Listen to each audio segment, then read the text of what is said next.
Okay guys, untuk iPhone 16 aku ni, sebelumnya aku gunakan casing daripada X1 yang warna macam ni. Tapi disebabkan dia dah keluarkan satu casing yang baru, so aku dapatkan sebab aku memang die hard fan untuk X1 juga. Jadi kita unbox. Ui, packaging dia memang agak mantap juga. Memang secure habis.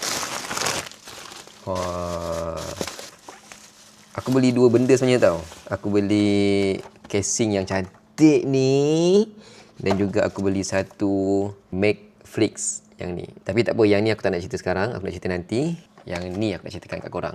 Dropguard 3S, paling latest setakat bulan Jun 2025 yang aku buat video kali ni. Terasa sangat premium Harga dia memang agak pricey sikit, tapi dia punya kualiti tu memang terbaik lah, nampak tak?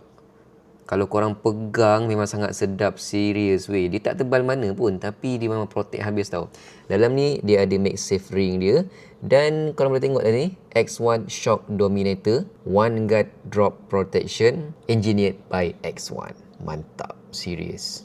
Okay guys, korang tahu apa yang menarik? Dalam ni dia ada bagi benda tau. So benda ni memang sangat menarik perhatian aku.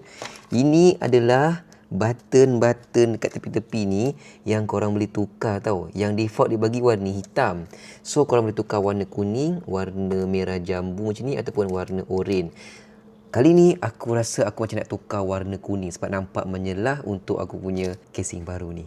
Menarik lah, serius. Sorry, aku silap, bukan warna kuning tapi warna hijau. So kita tanggalkan je butang yang lama ni, tolakkan ke dalam sampai dia terkeluar macam ni.